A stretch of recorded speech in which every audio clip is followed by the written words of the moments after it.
창세기의 말씀을 전하고 있습니다. 창세기에서 가장 중요한 내용은 하나님 말씀하시면 그대로 행하니라.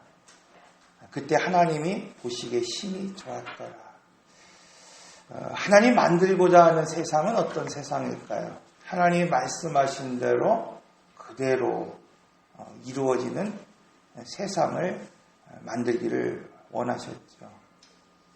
그런데 유독 사람만이 하나님 말씀하셨음에도 불구하고 그 말씀대로 행하지 않았습니다. 성경은 이것을 죄다, 불순종이라 말씀하고 있습니다. 창세기 3장 이후에 시작되는 모든 역사를 그래서 오늘 우리는 구속의 역사다 이렇게 말씀하고 있죠. 자, 처음 하나님이 천지를 창조하실 때는 말씀으로 창조하셨습니다. 그러나 세상이 왜곡되고 변질되고 타락했을 때 하나님은 이 세상을 말씀으로 회복하시는 것이 아니라 그 세상을 무너뜨린 사람을 통해서 회복하기를 원하고 계십니다. 그래서 창세기 이후에 나타나는 모든 역사를 통해 하나님이 세우고자 하는 한 사람을 모델로 오늘 우리에게 보여주고 있죠. 그래서 창세기에서 오늘 우리에게 모델로 보여주는 사람들이 아브라함과 이삭과 야곱, 그리고 오늘 본문에서 소개되고 있는 요셉, 이렇게 말씀하고 있습니다. 이들이 좀 부족하죠. 연약하죠. 하나님 말씀하신 대로 그대로 살아가지는 못합니다. 그럼에도 불구하고 하나님이 그들을 모델이라고 만드시고 그들에게 복을 주시고 그들을 창대케 하시는 이유가 있습니다. 그것은 뭐냐면 하나님이 언약을 통해서 그것을 이루어가겠다 이렇게 말씀하고 있는 거예요. 그러니까 하나님이 원하는 이제 회복된 나라를 만들기 위해서 사람을 통해 역사하십니다. 그런데 이 사람은 오늘 우리가 보기에 온전한 사람이 아니라 완벽한 사람이 아니라 부족하고 실수하고 넘어지고 실족할지라도 어떤 사람인가 하면 하나님과 언약을 맺은 사람이라는 거예요. 여기에 오늘 우리가 소망이 있는 것이죠. 그러니까 오늘 우리가 우리의 삶을 뒤돌아 볼 때 여러분 어떻습니까? 오늘 우리는 여전히 이 아브라함과 같이 실수가 많고 이삭과 같이 부족함이 많고 야곱과 같이 여러분 주님 말씀하셨음에도 불구하고 내 방식 내 방법대로 살아갈 때가 참 많이 있지 않습니까? 그럼에도 불구하고 하나님이 오늘 우리를 통해서 만물을 통일시키시고 하나님의 교회를 세워가기를 원하고 계십니다. 이건 뭐냐면 언약을 통해서 내가 이루어가는 것들을 너희로 하여금 보라 말씀하고 있습니다. 그래서 우리가 전 시간에 그런 말씀을 드렸죠.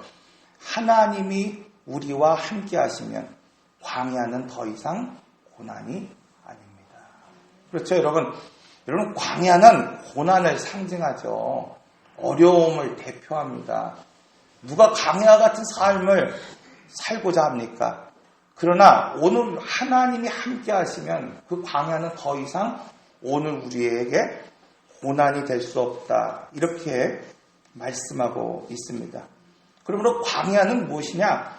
여러분, 고난을 바라보는 것이 아니라 광야는 하나님이 우리와 함께 하심을 바라볼 수 있는 자리가 되어야 됩니다.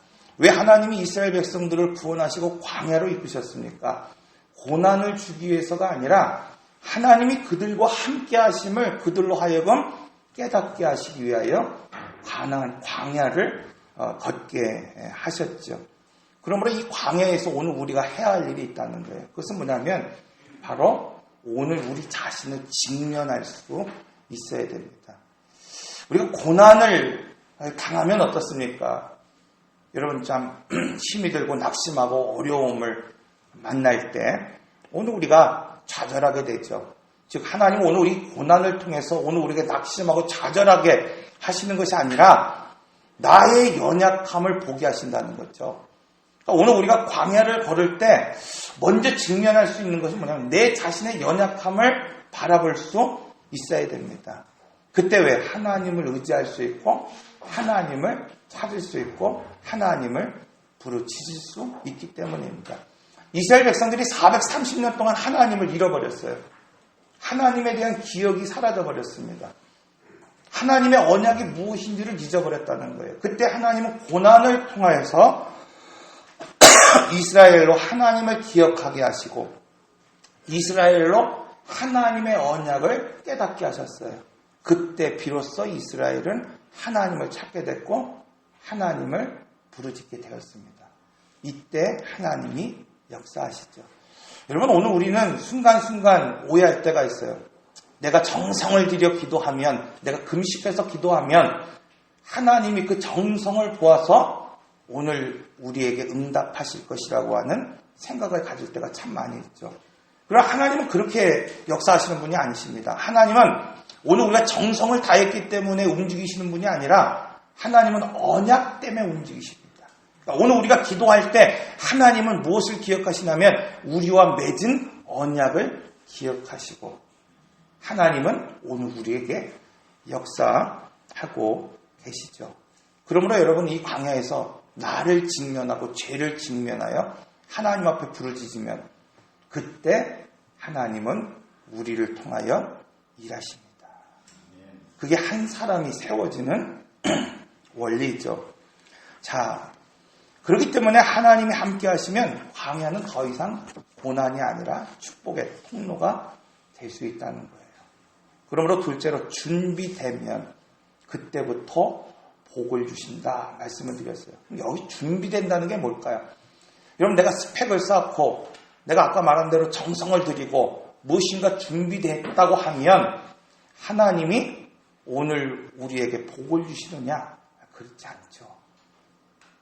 여기서 준비됐다고 하는 것은 스펙을 쌓고 내가 어떤 정성을 쌓는 준비를 하는 것이 아니라 자기를 부인할 준비가 되어 있다는 거죠. 광야는 자기를 직면하는 곳이라고 했어요. 자기를 부인하고 내려놓는 곳입니다.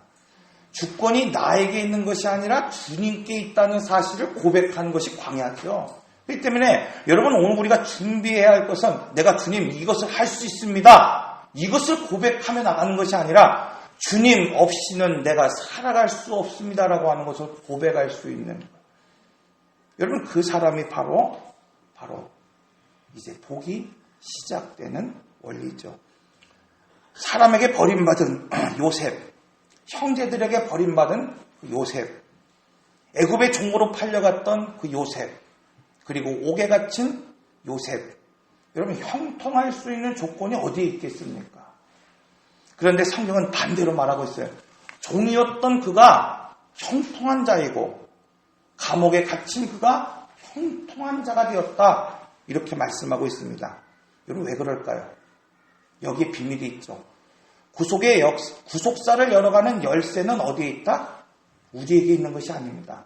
하나님께 있다는 사실입니다. 그러니까 오늘 우리가 팔려갔을지라도, 웅덩이에 던져졌을지라도, 오늘 우리가 정말 옥중에 갇혔을지라도 중요한 것은 구속의 역사를 이루시는 분이 바로 하나님이라는 사실입니다. 그런 의미에서 여러분, 하나님이 배열하신 삶의 자리가 곧 복입니다. 구속사의 단점으로 세상을 보지 못하니까, 내 인생을 바라보지 못하니까 여러분, 점점 약해지는 나의 몸을 볼 때마다 어떡합니까? 낙심되죠.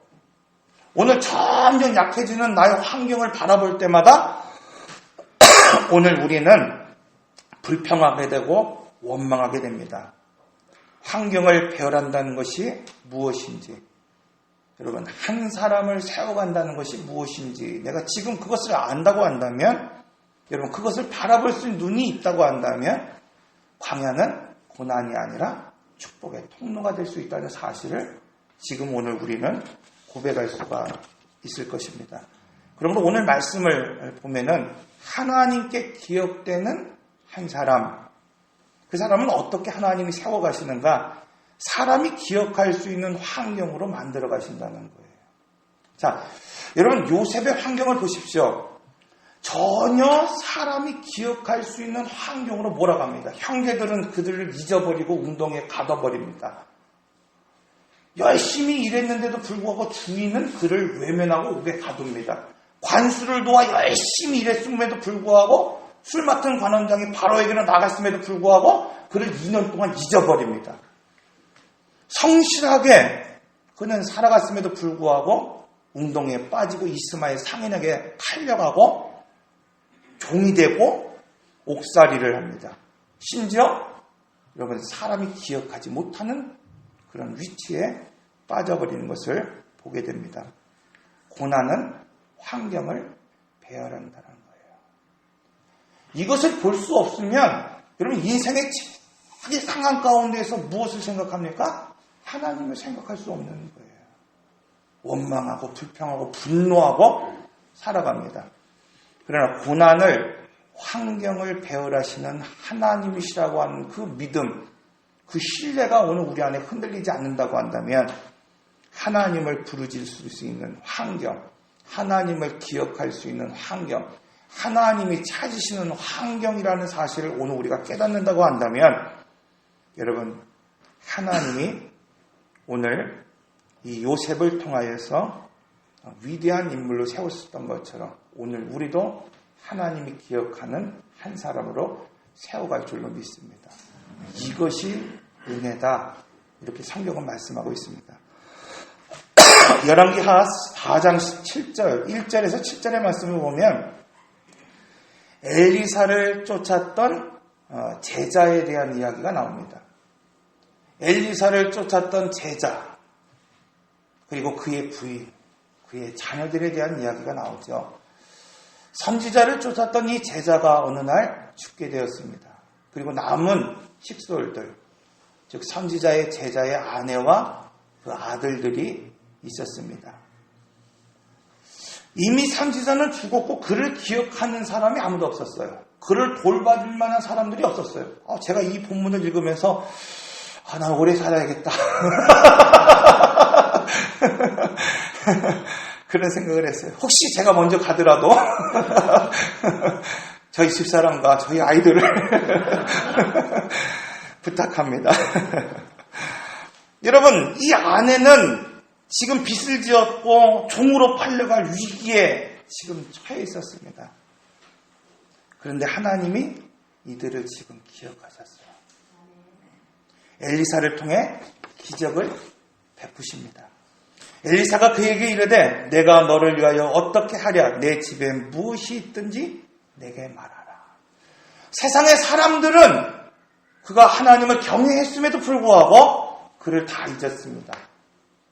그가 하나님을 경외했음에도 불구하고 그의 가족들을 다 잊어버렸습니다. 그러나 중요한 것은 하나님은 환경을 배열해서 사람이 기억할 수 있는 환경을 만들어 가신다는 사실입니다. 여러분, 오늘 우리는 고난을 피할 수 없죠. 그러나 고난은 은혜의 통로가 되고 축복의 통로가 될 수 있다는 사실을 오늘 우리에게 분명하게 말씀하고 있습니다. 요즘 뉴스를 보니까 이런 타이틀이 나와요. 이재용의 재발견. 그래서 이 삼성의 그룹 부회장이었던 이재용 씨가 감옥에 들어가서 아주 적응을 잘한대요. 1,440원짜리 식사를 남김없이 먹고 쉬는 시간이 되면 운동을 하고, 반면에 조윤선 장관은 귤을 먹으면서 잘 적응을 하지 못한다고 하는 그런 이야기를 들었습니다. 요셉의 감옥 생활, 여러분 특별한 경험이죠. 요셉의 제명이 뭡니까, 여러분? 강단에서 말하기도 좀 부끄러운 그냥 잡범이죠, 잡범이에요. 그런데 그는 왕의 제수들을 가두는 곳에 지금 갇혀 있다는 것입니다. 그리고 하나님은 이곳에서 놀라운 계획을 가지고 계신다는 거예요. 요셉을 세우기 위한, 요셉을 총리로 만들기 위한, 요셉을 하나님의 사람으로 세우기 위한 프로젝트가 어디서 시작되느냐? 지금 이 감옥 안에서 시작되고 있다고 말씀하고 있습니다. 여러분, 요셉이 어떻게 술 맡은 관원장을 만날 수 있겠습니까? 요셉이 어떻게 떡 맡은 관원장을 만날 수 있겠어요? 아니 오늘 우리가 그 술 맡은 관원장과 떡 맡은 관원장을 만났다고 한들 여러분 오늘 우리 인생에 무엇이 달라지고 무엇이 바뀌겠습니까? 그런데 이곳에서 하나님은 이 왕의 신하에게 해석할 수 없는 꿈을 주십니다. 여러분 이집트에서 꿈을 해석한다는 것은 단순히 우리가 생각하는 것처럼 엄마 내가 꿈을 꿨는데요. 지금 이런 차원이 아닙니다. 신탁의 개념이 있는 거예요. 꿈을 해석한다는 것은 신탁의 개념이 있기 때문에 아무나 해석할 수 없습니다. 당시의 제사장들, 현자들만이 해석할 수 있는 거죠. 근데 이 두 사람들을 끌어다가 감옥에 가두고 뭐 하는 거예요? 누구도 해석할 수 없는 상황을 만들어버리는 것입니다.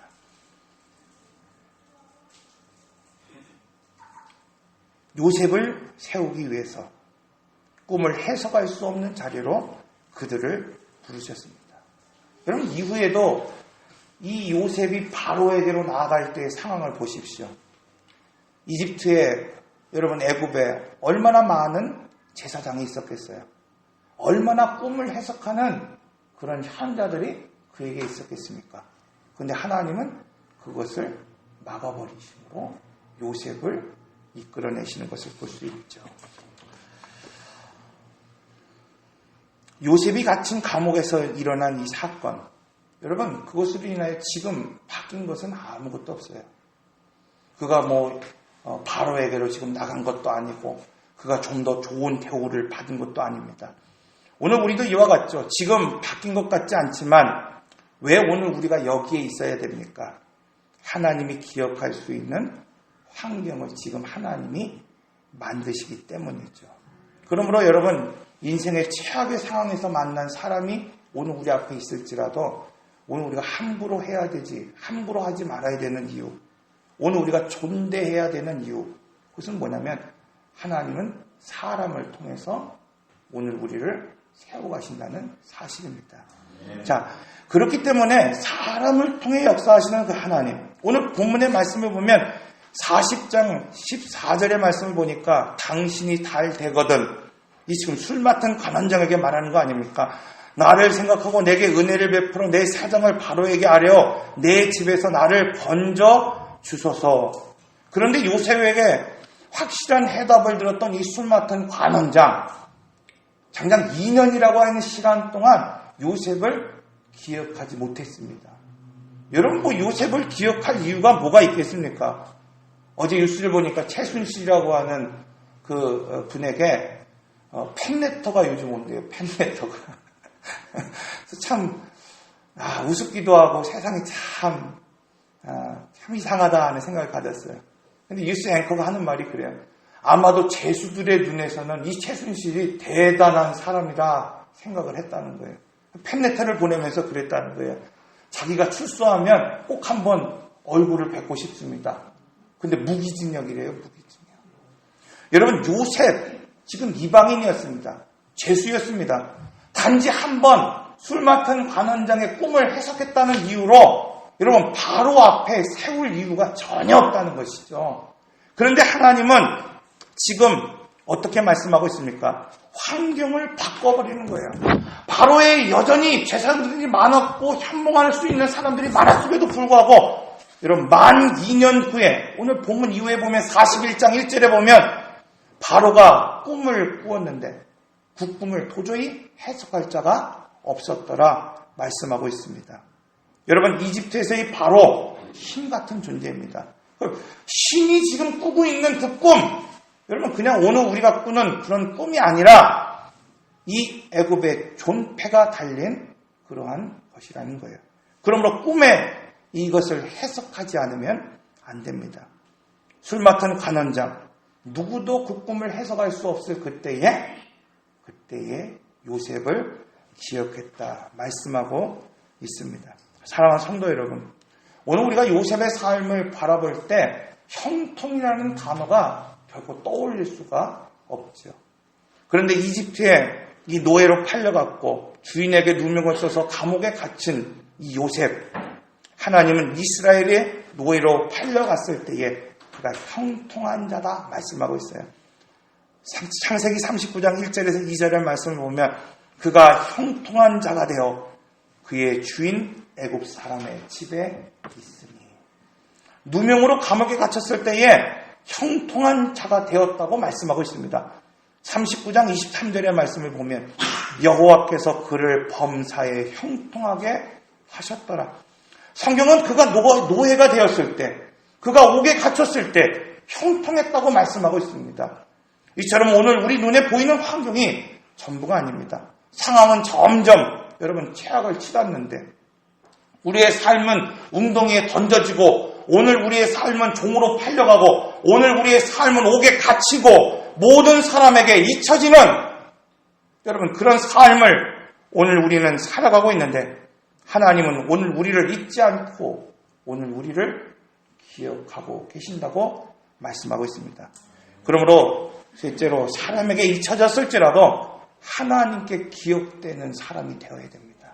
오늘 본문은 사람에게 잊혀질지라도 사람에게 기억되는 한 사람이 되어야 된다고 말씀하고 있습니다. 예수 그리스도, 여러분 사람에게 잊혀진 분이었습니다. 종료주일 나귀를 타고 그분은 오늘 왕으로 예루살렘에 입성하셨습니다. 사람들의 많은 환대를 받았습니다. 제자들은 그의 옷을 바닥에 깔았고, 수많은 사람들은 종려나무 가지를 흔들며 왕이신 예수님을 환대했습니다. 그런데 몇 시간 후에 그들은 예수님을 모른다고 말했습니다. 그들은 예수님을 외면했습니다. 제자들은 그를 저주하고 심지어 욕하였습니다. 예수 그리스도, 오늘 우리 주님은 그렇게 십자가를 지셨고, 그렇게 잊혀져 가셨고, 그렇게 죽어가셨습니다. 그런데 하나님은 그를 기억하셨고 그를 일으키셨습니다. 사랑하는 성도 여러분, 하나님께 기억되는 것이 중요합니다. 우리 인생 가운데 가장 중요한 것이 무엇입니까? 우리가 지금 어떤 자리에 있든지 간에, 어떤 처지에 있든지 간에 하나님은 지금 오늘 우리를 기억하고 계십니다. 엘리야가 아세라 선지자를 죽이고 피하여 도망할 때 공포와 두려움이 밀려왔습니다. 그때 이렇게 말하죠. 나 혼자만 열심을 냈고, 나 혼자만 죽게 되었고, 나 혼자만 살게 되었다. 이때 하나님은 아니야, 바알에게 무릎 꿇지 않는 7,000명이 내 앞에 있다 말씀하고 있습니다. 여러분, 혼자만 열심이고 혼자만 죽을 고생을 하는지 알았는데, 오늘 우리는 고난이 오고 어려움이 올 때 우리만 헌신했다고 생각할 때가 있습니다. 오늘 우리만 고난 당했다고 오늘 우리가 여기며 살아갈 때가 있습니다. 그런데 주님은 오늘 우리에게 말씀하고 있습니다. 아니야, 지금 내가 기억하는 7천의 사람이 있다. 여러분, 모든 사람이 잊어버렸을지라도 하나님께 기억되는 한 사람이 되어야 됩니다. 왜냐하면 하나님은 지금 그 한 사람을 통하여 세상을 변화시키기를 원하고 계시기 때문입니다. 여러분, 오늘 우리가 주님을 위해 살았음에도 불구하고 때로는 실패하고 낙심하고 좌절하고 갇혀있고 묶여있고 던져질 때가 분명히 있을 것입니다. 그러나 오늘 우리가 하나님을 신뢰한다고 한다면 그분이 오늘 그 환경을 배열하여 요셉과 같이 오늘 우리를 들어 쓰실 것이라고 하는 믿음이 오늘 우리에게 있다고 한다면 하나님은 반드시 오늘 우리를 통하여, 오늘 우리 가정을 통하여, 또 오늘 우리 자녀들을 통하여 하나님이 이루시고자 하는 한 사람으로, 또 하나님이 이루시고자 하는 한 세상으로 오늘 우리를 나가게 하실 것입니다. 오늘 말씀은 요셉의 사건을 통해서 형통한 자가 누구냐? 좋은 환경과 조건에서 살아가는 사람이 여러분 형통한 자가 아니라 오늘 사건과 환경을 통해서 하나님이 기억하는 그 사람, 하나님께 기억되는 그 인생, 그 사람이 형통한 자라고 말씀하고 있습니다.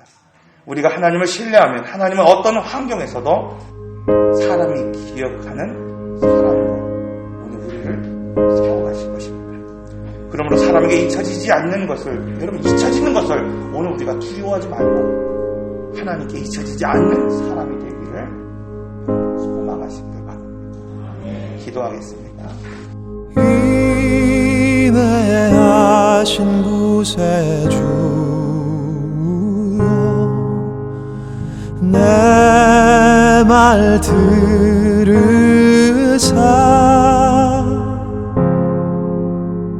죄인 노라 하실 때